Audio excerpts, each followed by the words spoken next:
தமிழ்நாட்டு கல்விச் சூழல் மேலே ஆர்வமும் அக்கறையும் உள்ளவரா நீங்கள் அப்படின்னா தொடர்ந்து கேளுங்க. நண்பர்களுக்கு வணக்கம். இந்த பாட்காஸ்ட்டில் நான் பேச போகிற புத்தகத்தோட தலைப்பு தமிழகத்தில் கல்வி.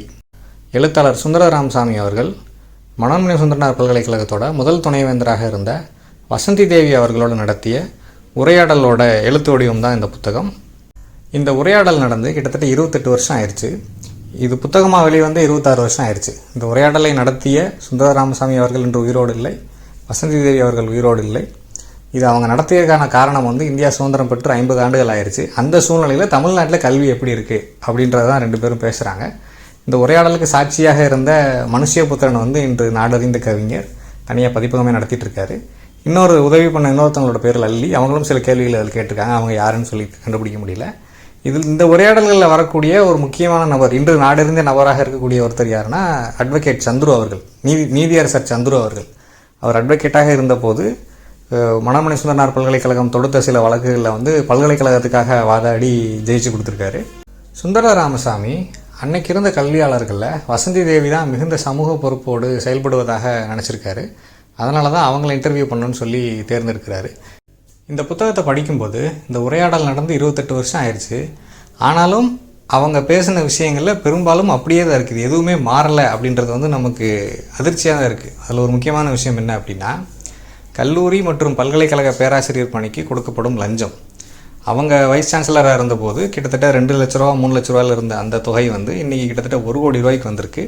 அது வைஸ் சான்சலர் ஆகணும், இல்லை ரெஜிஸ்ட்ரார் ஆகணும், இல்லை கண்ட்ரோலர் ஆஃப் எக்ஸாமினேஷன் ஆகணும்னா இந்த அமௌண்ட் இன்னும் அதிகமாக ஆகலாம். ஒரு உதவி பெறும் கல்லூரியில் நீங்கள் பேராசிரியர் ஆகணும்னாலும் கிட்டத்தட்ட 1 கோடி ரூபாய் வரைக்கும் அது ஏலம் போகுது. அதே கல்லூரியில் ஆசிரியர் அல்லாத பணிக்கும் இன்று ஏலம் விடப்பட்டு வேலைக்கு ஆட்கள் எடுக்கிறாங்க. இதெல்லாம் அவங்க அப்பயே பேசியிருக்காங்க. இத்தனை வருஷங்கள் ஆயிடுச்சு. தொடர்ந்து இந்த தமிழ்நாட்டை யார் ஆண்டிருக்கான்னு சொல்லி உங்களுக்கு தெரியும். அப்போ இந்த சூழ்நிலை எதுவும் மாறலை. அதிகாரத்தில் உள்ளவங்க தான் கல்வியில் என்ன நடக்கணும்னு சொல்லி முடிவு பண்ணுறாங்க. எஜுகேஷனல் பாலிசிஸை முடிவு பண்ணுறது மேலேருந்து தான் முடிவு பண்ணுறாங்க. அதிகாரிகள் தான் முடிவு பண்ணுறாங்க, அரசியல்வாதிகள் தான் முடிவு பண்ணுறாங்க. மேலேருந்து வரக்கூடிய உத்தரவுகளை நிறைவேற்ற வேண்டிய இடத்துல தான் ஆசிரியர்கள் இருக்காங்க. அவங்க சொல்கிறத செய்கிறாங்க. பாடத்திட்டத்தை அவங்க முடிவு பண்ணுறதில்ல, கல்விக் கொள்கையை அவங்க டிசைன் பண்ணுறதில்ல, கல்விக்கு எவ்வளோ பணம் ஒதுக்கணும், இல்லை கல்விக்கு எவ்வளோ பணம் செலவழிக்கணும் அப்படின்றத அவங்க முடிவு பண்ணுறதில்ல. இது எல்லாத்தையுமே மேலேருந்து அரசு தான் முடிவு பண்ணுது. அப்போ இந்த சூழ்நிலையில் ஒரு ஆசிரியருக்கு அட்டானமி அப்படின்றது இல்லை அப்படின்னு வரும்போது ஆசிரியர்கள் பெரும்பாலும் என்னவா மாறிடுறாங்க அப்படின்னு சொல்லி வசந்தி தேவி சொல்கிறாங்க அப்படின்னா, அவங்க மற்றும் ஒரு ஊழியராக தான் மாறிடுறாங்க. அது ஒரு பியூன் வேலை மாதிரி, அது ஒரு வேலை அப்படின்ற மாதிரி வந்துடுறாங்க. ஆசிரியர் வேலையை மற்ற வேலை மாதிரி இல்லைன்னு அவங்க சொல்கிறாங்க. என்ன அப்படின்னா, ஒரு டீனேஜர்ஸை மிக அதிகமாக ஒவ்வொரு நாளும் மீட் பண்ணக்கூடியவங்க ஆசிரியர்கள் தான். அவங்க நினச்சா சமூகத்தில் எந்த விதமான மாற்றத்தையும் பள்ளிகளிலிருந்தே கொண்டு வர முடியும். சிந்தனை மாற்றத்தை, செயல் மாற்றத்தை எல்லாத்தையும் மாணவர்களிடம் சொல்லி அந்த மாற்றத்தை உருவாக்க முடியும். ஆனால் அவங்களுக்கு தன்னாட்சி அப்படின்ற ஒன்று இல்லை அப்படின்றதுனால, அவங்களுக்கு வேறு எந்த அதிகாரங்களும் இல்லை, வேறு எந்த பொறுப்புகளும் இல்லை அப்படின்றதுனால, அவங்க சொன்ன வேலையை மட்டும் செஞ்சால் போதுன்றதுனால அவங்க இப்படி மாறிட்டாங்க. வெறும் பாடத்தை கற்பிப்பவராக அவங்க பாஸ் பண்ணி போனால் போதும், ஸ்டூடெண்ட்ஸு ரிசல்ட்டு காமிச்சா போதும், மற்ற பொறுப்புகள்லாம் நம்ம இதுக்கு எடுத்துக்கிட்டோம் அப்படின்ற மாதிரி அவங்க அதிலிருந்து விலகிக்கிறாங்க அப்படின்ற மாதிரி அவங்க சொல்கிறாங்க. பள்ளி கல்வியை பற்றி பேசும்போது தமிழ்நாட்டை பொறுத்த வரைக்கும் பள்ளிகள் பலவிதமாக இருக்குது. இப்போ இந்த பேட்டி கண்டு 25 வருஷம் கழித்து பலவிதமான பள்ளிகள் இருக்குது. அந்த பாயிண்டில் என்ன சொல்கிறாங்கன்னா, கொஞ்சம் வசதி வாய்ப்பு உள்ளவங்க தனியார் கல்விக்கு போயிடுறாங்க, தனியார் பள்ளிகளுக்கு போயிடுறாங்க. அங்கே அடிப்படை வசதிகள் எல்லாம் மேம்பட்டதாக இருக்குது. அரசு பள்ளிகளை பொறுத்த வரைக்கும் அது அப்படியே ஒரு மீடியாக்கராக தான் இருக்குது. இன்றைக்கும் அது அப்படி தான் இருக்குது. அரசு ஒதுக்கக்கூடிய தொகையில் 100 ரூபா ஒதுக்குனா அதில் 90 ரூபா சம்பளத்துக்கே போயிருந்துட்டாங்க. மீதி இருக்கிற 10% தான் மற்ற செலவுகளை பண்ண வேண்டியிருக்கு. அப்போது இந்த தனியார் பள்ளிகளுக்கு போகிறவங்க கொஞ்சம் ஏற்கனவே பணம் உள்ளவங்க பெரும்பாலும் உயர்ந்த சாதியினராக இருக்காங்க. அவங்க தலைமுறைகளாக படிச்சுக்கிட்டு வர்றாங்க. அவங்களுக்கு இருக்கக்கூடிய கணித திறன்கள், கம்ப்யூட்டிங் ஸ்கில்ஸ், லாஜிக்கல் ஸ்கில்ஸ் இதெல்லாம் அதிகமாக இருக்கிறதுனால அவங்க மிக விரைவாக மேலே போகிறதுக்கு வாய்ப்பு இருக்குது. உயர் பதவிகள், பண ரீதியாகவும் சோஷியல் ஸ்டேட்டஸ் வைஸும் அவங்க ரொம்ப மேலே போயிடுறாங்க. ஒரு அரசு பள்ளியில் படிச்சுட்டு வர்றவர் ரொம்ப கஷ்டப்பட வேண்டியிருக்காது. ஆங்கில திறனாக இருந்தாலும் சரி, மற்ற திறன்களாக இருந்தாலும் சரி, முதல் தலைமுறை பட்டதாரியாக இருக்கும்போது அவங்க எவ்வளோ கஷ்டப்பட வேண்டியிருக்கு அப்படிலாம் பேசுகிறாங்க. அதே சமயத்தில் அந்த காலகட்டத்திலே இந்த கோழி பண்ணை பள்ளிக்கூடங்கள் வந்துருச்சு. நாமக்கல் மாவட்டத்தில் உள்ள பள்ளிக்கூடங்கள். இந்த தனியார் பள்ளிக்கூடங்கள் அந்த காலகட்டத்தில் நிறைய பேரை பார்த்து எழுத விட்டு பாஸ் பண்ண வச்சதாக, மாணவர்கள் நிறைய மார்க் வாங்குறதுக்கு எல்லா விதமான தகிடு திட்டங்களையும் பண்ணதாக சொல்கிறாங்க. அப்படியே பாஸ் பண்ணாங்க. பெரும்பாலும் இன்ஜினியரிங், மெடிசனில் சீட்டு வாங்கி இன்றைக்கி பெரிய பெரிய ஹாஸ்பிட்டல்ஸ் கட்டி செட்டில் ஆகிருப்பாங்க இத்தனை வருஷங்கள் கழித்து. அதை பற்றியும் பேசுகிறாங்க. அப்புறம் சுயநிதி கல்லூரிகள் பற்றி பேசுகிறாங்க. சுயநிதி கல்லூரிகளும் அப்போ தான் வந்து முளைக்க ஆரம்பிக்குது. 1990s பிறகு தான் வந்து தமிழ்நாடெங்கும் நிறைய சுயநிதி கல்லூரிகள் வர ஆரம்பிச்சது. இந்த கல்லூரிகளை வந்து கட்டுப்படுத்த வேண்டிய எந்த வேலையும் அரசு செய்யலை. குறிப்பாக இன்ஜினியரிங் காலேஜஸ். அன்னைக்கு தேதியில் தமிழ்நாட்டில் 150 இன்ஜினியரிங் காலேஜஸ் இருந்திருக்கு. அவங்க வாங்கக்கூடிய கட்டணங்களோ அவங்க தரக்கூடிய வசதிகளோ இது எதையுமே வந்து அவங்க செக் பண்ணலை. மாணவர்களுக்கும் வந்து அங்கே இருக்கக்கூடிய குறைகளை எடுத்துகிட்டு போய் பேசுகிறதுக்கான ஸ்பேஸும் இல்லை. அப்படி ஒரு ஃபோரம், ஒரு அமைப்பே இல்லை. கல்லூரிக்குள்ளே மாணவர்களுக்கான எந்த அமைப்பும் கிடையாது. இப்போ குறிப்பாக தனியார் கல்லூரிகளுக்குள்ளே இந்த குறைகளெல்லாம் சுட்டி காட்டாங்க. இப்போ ஒரு பல்கலைக்கழகத்தால் என்ன செய்ய முடியும்னு சொல்லி கேட்கும்போது, பல்கலைக்கழகத்தோட ரோல் அப்படின்றது வந்து ஒரு கல்லூரியை பொறுத்த வரைக்கும் அந்த கல்லூரியில் சொல்லித்தரக்கூடிய சிலபஸை கொடுக்கறது தான். அஃபிலியேட்டட் காலேஜ்னால் அந்த சிலபஸை கொடுக்கறது தான் பல்கலைக்கழகத்தோட வேலை. அதுக்கான தகுதி வாய்ந்த ஆசிரியர்களை நியமிக்கிறாங்களான்னு தான் செக் பண்ண முடியும். அதுக்கு மேலே அந்த கல்லூரியோட மற்ற விஷயங்களை தலையிட முடியாது. இன்ஃப்ராஸ்ட்ரக்சர் இருக்கான்னு செக் பண்ணலாமே தவிர்த்து அவங்க ஆசிரியருக்கு சம்பளம் சரியாக கொடுக்குறாங்களா அப்படின்றதெல்லாம் செக் பண்ணக்கூடிய வரமுறை இல்லை. அதை வந்து ஒரு அரசு தான் செக் பண்ணணும். ஆனால் அரசு பெரும்பாலும் இதிலேருந்து கை கழுவிக்கிறது. அப்போ இது ஏன்னு சொல்லி மறுபடியும் கேள்வி வரும்போது, அன்றைக்கு இல்லை இன்றைக்கும் என்றைக்கும் தமிழ்நாட்டில் தனியார் பள்ளிகள், தனியார் கல்லூரிகளை நடத்தக்கூடியவங்க ஆளுங்கட்சியாகவோ எதிர்கட்சியாகவோ எம்எல்ஏவோ எம்பியாவோ மினிஸ்டராகவோ இருக்கிறவங்க தான் நடத்துகிறாங்க. அப்படி இருக்கும்போது அதில் எவ்வளோ வந்து சட்டத்திட்டங்களை அமல்படுத்திட முடியும், அதில் எவ்வளோ வந்து ஃபேர்னஸை கொண்டு வந்துட முடியும் அப்படின்ற கேள்வியும் வருது.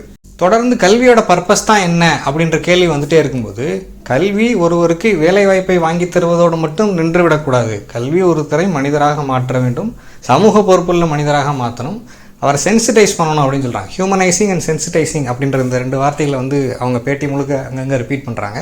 பெண்களை பொறுத்த வரைக்கும் கல்வி வந்து அவங்களுக்கு விடுதலை அளிக்கணும், அவங்களுக்கு வந்து அவங்கள சமூகத்தில் மிக உயர்ந்த இடத்துக்கு கொண்டு போகணும். சைக்கிள் ஓட்ட சொல்லித்தர்றதுலேருந்து பெண்களுக்கு வந்து அவங்களுக்கு சௌகரியமான உடைகளை அணிந்து கொள்ள அனுமதி அளிக்கணுன்ற வரைக்கும் பேசுனது அவங்க தான். இவங்க பேசின பிறகு இவங்க சில இடங்களில் செஞ்சு பார்த்த பிறகு தான், அதாவது இவங்க வைஸ் சான்சலராக இருக்கும்போதே அவங்க சில ஊர்களில் பெண்களுக்கு சைக்கிள் ஓட்டக்கூடிய பயிற்சி அளிச்சிருக்காங்க. அதை வச்சுக்கிட்டு நிறைய பேர் வந்து அவங்களோட வாழ்க்கையை மாற்றிருக்காங்க. அது எப்படி அப்படின்னா, ஒரு வீட்டில் வந்து ஒரு பொருளை செஞ்சு விற்கிறாங்க அப்படின்னா அதை விற்கிறதுக்கு சைக்கிள் ஓட்ட தெரிஞ்ச ஒரு நபரை சார்ந்திருக்க வேண்டியிருக்கு. அந்த குடும்பத்தில் உள்ள ஆண், அப்பாவோ தம்பியோ அண்ணனோ யாரையோ அவங்க அந்த பொறுப்பை தட்டி கழிக்கும் போது இந்த பெண்களே சைக்கிள் எடுத்துகிட்டு போய் அதை விற்கக்கூடிய நிலைமை வரும்போது பொருளாதாரமாக அவங்க யாரையும் சார்ந்திருக்க வேண்டாம் அப்படின்ற ஒரு இதெல்லாம் வருது. இதுக்கு பிறகு தான் தமிழ்நாடு கவர்மெண்ட் வந்து ஃப்ரீ சைக்கிள் கொடுக்க ஆரம்பிச்சது. ஸ்கூல்ஸ் அண்ட் காலேஜஸில் வந்து தாவணியோ சேலையோ கட்டாயம் இல்லை, சுடிதார் போட்டுக்கலான்னு சண்டை கொண்டு வந்ததில்ல, அதுக்கு பிறகு தான். அப்போ இந்த மாதிரி விஷயங்களை ஒரு முன்னோடியாக அவங்க இருந்த இடங்கள் இம்ப்ளிமெண்ட் பண்ணியிருக்காங்க. உயர்கல்வி ஆராய்ச்சி பற்றி வரும்போதெல்லாம் வந்து ஆராய்ச்சித்துறை மாணவர்கள் வந்து அவங்க ஆராய்ச்சி அவங்களே எழுதாமல் பணம் கொடுத்து வாங்கி சப்மிட் பண்ணுற கதையெல்லாம் சொல்கிறாங்க. அது இன்னமும் அப்படி தான் இருக்குது. ஆராய்ச்சி அப்படின்றது ஒரு மினிமம் ஒரு 7 இயர்ஸாக அதை எடுத்துக்கணும்னு சொல்கிறாங்க. அவங்க சமூகவியல் துறைகளை பொறுத்த வரைக்கும் அவ்வளவு காலம் எடுக்காமல் ஒரு ரிசர்ச் பண்ணால் அது எந்த அளவுக்கு காம்ப்ரிஹென்சிவாக இருக்கும், அது எந்த அளவுக்கு ஹோலிஸ்டிக்காக இருக்கும் அப்படின்ற மாதிரி கேட்குறாங்க. ஆசிரியர்களை பற்றி தொடர்ந்து பேசும்போது ஆசிரியர்கள் வச்சுருக்கக்கூடிய சங்கங்கள் அப்படின்றது பெரும்பாலும் அவங்களோட பணத்தேவை அதை முன்னிட்டு தான் போராடுறாங்க. மற்றபடி இந்த கல்விக் கொள்கையோ இதில் ஏற்படுத்த விரும்பக்கூடிய மாற்றங்களோ இது எதையுமே அவங்க பேசுகிறது இல்லை அப்படின்னு சொல்கிறாங்க. இதை பற்றி தொடர்ந்து விவாதம் நடக்கும்போது அப்போ சுந்தர ராமசாமி கேட்குறாரு, இந்த மாதிரி வந்து இது மேலேருந்தே இன்ஜினியரிங் செய்யப்படுதா, இது ஒரு வகையான சோஷியல் இன்ஜினியரிங்கா?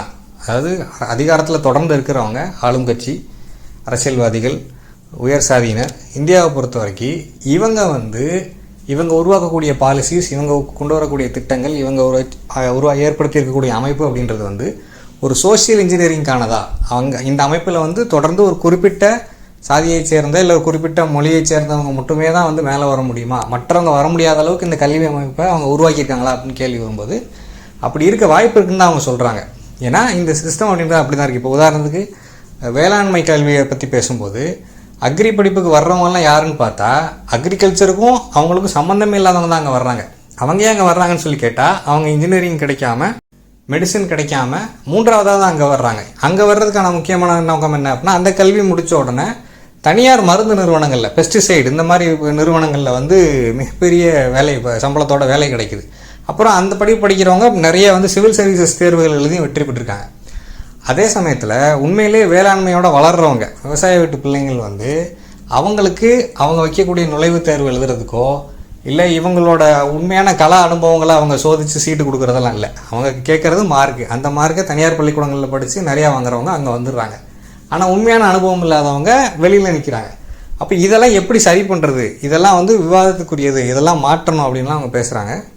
மாணவர்களை பற்றி பேசும்போதும் தொடர்ந்து மாணவர்கள் வந்து 3ல் ஒருத்தர் தான் வந்து கல்வி கற்கக்கூடிய அந்த இன்டலெக்சுவல் ரிகரோடு வர்றாங்க.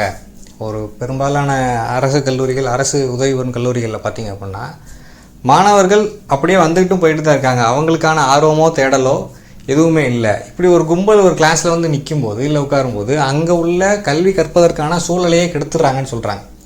நீங்கள் தொடர்ந்து கடந்த 5 வருஷங்களே இல்லை 10 வருஷங்களே தமிழ்நாட்டில் சோஷியல் மீடியாவில் வந்து விஷயங்களை பார்த்துருக்கலாம். கவர்மெண்ட் ஸ்கூல் பசங்க நடந்துக்கிட்ட விதம், அவங்களுக்குள்ள நடக்கக்கூடிய ஜாதி சண்டைகள், இதெல்லாம் அப்பவும் அப்படி தான் இருந்துருக்கு. அன்றைக்கி சோஷியல் மீடியா இல்லாதனால இது இவ்வளோ வெளியில் தெரியல, இப்போ வந்து அப்பட்டமாக தெரியுது. அப்போ இந்த இதை எப்படி சமாளிக்கிறது? ஆசிரியர்கள் வந்து இந்த விஷயத்தை பொறுத்த வரைக்கும் அவங்க சக்தியற்றவர்களாக இருக்காங்க. அவங்களால வந்து இதை சமாளிக்க முடியாதவங்களாக தான் இருக்காங்கன்னு தான் அவர் சொல்கிறாரு.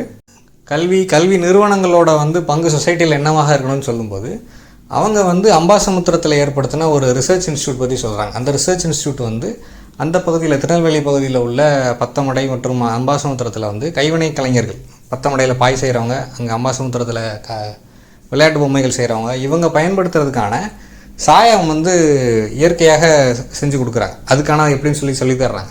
இந்த மாதிரி ஒரு யூனிவர்சிட்டி வந்து சொசைட்டியில் வந்து நேரடியாக பங்களிப்பாற்றணும். ஒரு யூனிவர்சிட்டியை சுற்றி உள்ள பிரச்சனைகளில் வந்து அந்த யூனிவர்சிட்டிக்கு ஒரு சேவை இருக்கணும். இப்போ நீங்கள் வெளிநாடுகளில் பார்த்தீங்க அப்படின்னா, இப்போ குறிப்பாக அமெரிக்கா, யூரோப்பில் பார்த்தீங்கன்னா உலகத்தில் எந்த ஒரு பிரச்சனை நடந்தாலும் அந்த துறை சார்ந்து அங்கே உள்ள பேராசிரியர்கள்ட்ட போய் ஒப்பீனியன் கேட்பாங்க. இந்தியாவில் நீங்கள் அப்படி எங்கேயுமே பார்க்க முடியாது. இன்ஃபேக்ட் நீங்கள் கல்வியில் சிறந்த தமிழ்நாடுன்னு சொல்லி சினிமாக்காரங்க தான் வந்து பேசிகிட்டு இருப்பாங்க. நீங்கள் ஒரு கல்வியாளரையோ ஒரு துணைவேந்தரையோ ஒரு எழுத்தாளரையோ பார்க்க முடியாது அந்த இடத்துல. அப்போ இதையும் அவங்க பாயிண்ட் அவுட் பண்ணுறாங்க. எப்படி வந்து கல்வி நிலையங்கள் வந்து சொசைட்டிலேருந்து உண்மையிலேயே அந்நியப்பட்டு இருக்குது, இந்த கல்விக்கும் இங்கே உள்ள வாழ்க்கைக்கும் எப்படி சம்மந்தம் இல்லாமல் இருக்குது, இங்கே சுதந்திரம் வாங்கி இத்தனை வருஷங்கள் ஆன பிறகும் இங்கே உள்ள அறிவு சார்ந்த விஷயங்கள், இங்கே உள்ள கலை கலாச்சாரம், இது எதுவுமே வந்து கல்வி அறிவாக இல்லை கல்லூரிக்குள்ளே இல்லை பள்ளியில் சொல்லித்தரக்கூடிய அறிவாக எப்படி மாறாமல் இருக்குது, அதை பற்றியும் பேசுகிறாங்க. இந்த மொத்த விவாதத்துலேயும் சுந்தர ராமசாமி ஒரு எழுத்தாளர் அப்படின்றதுனால வாசிப்பை பற்றி மிக அதிகமாக கேட்குறாங்க.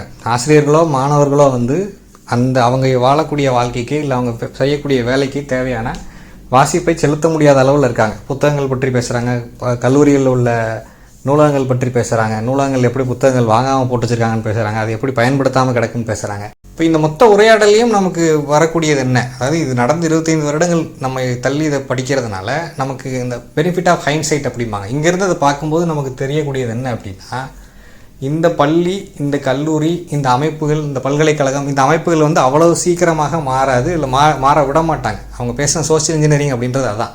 அவங்க ஒரு எஜுகேஷனல் பாலிசியோடு வர்றாங்க அப்படின்னா அதை கொண்டு வர்ற பொலிட்டிக்கல் பார்ட்டியோட அஜெண்டா தான் அதுக்கு பின்னாடி இருக்கும். அப்படி இருக்கும்போது தனி மனிதர்களாக அவங்க தங்களை தொடர்ந்து கற்பிச்சுக்கிட்டே இருக்கணும். அதை பற்றி அவர் சொல்கிறார். அதாவது ஒருத்தர் வந்து பள்ளியோடு நின்றுட்டார் இல்லை கல்லூரியோடு நின்றுட்டாருன்னா அவர் எப்படி படிப்பை தொடர்வது, அவரோட கல்வியை எப்படி தொடர்வது? நீங்கள் ஒரு செல்ஃபோன் ஆப்புன்றது வாரம் அப்டேட் ஆகிட்டே இருக்குது. உலகத்தில் எத்தனையோ விஷயங்கள் அப்டேட் ஆகிட்டே இருக்குது. மனிதர்கள் அந்த பள்ளி கல்லூரியை முடிச்சிட்டாங்க அப்படின்னா அதுக்கப்புறம் அவங்க எதையுமே படிக்கிறதே இல்லை, நியூஸ் பேப்பர் கூட படிக்கிறதில்ல. அப்போ இது கல்வி இப்படி தொடர்ந்து படிக்காதனால இந்தியா மாதிரி ஒரு வளர்ந்து வரும் நாட்டுக்கு எவ்வளோ பெரிய நஷ்டம் அப்படின்னு சொல்லி 2 பேருமே அதை பேசுகிறாங்க, டிஸ்கஸ் பண்ணுறாங்க.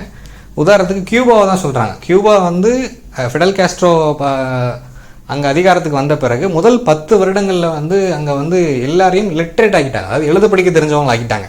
அதுக்கடுத்து தான் அவங்க அடுத்த ஸ்டெப்புக்கு போகிறாங்க. இப்போ இந்தியாவை பொறுத்த வரைக்கும் அப்படி ஒரு இயக்கம் வந்தால் அவங்க அப்படியே அதோட ஸ்டாப் பண்ணிடுறாங்க. அந்த போஸ்ட் லிட்ரஸி, எழுத படிக்க தெரிஞ்சதுக்கப்புறம் அடுத்த ஸ்டெப் என்ன அப்படின்றத வந்து அரசும் முன்னெடுக்கிறது இல்லை, எழுத படிக்க தெரிஞ்சவங்களும் முன்னெடுக்கிறது இல்லை.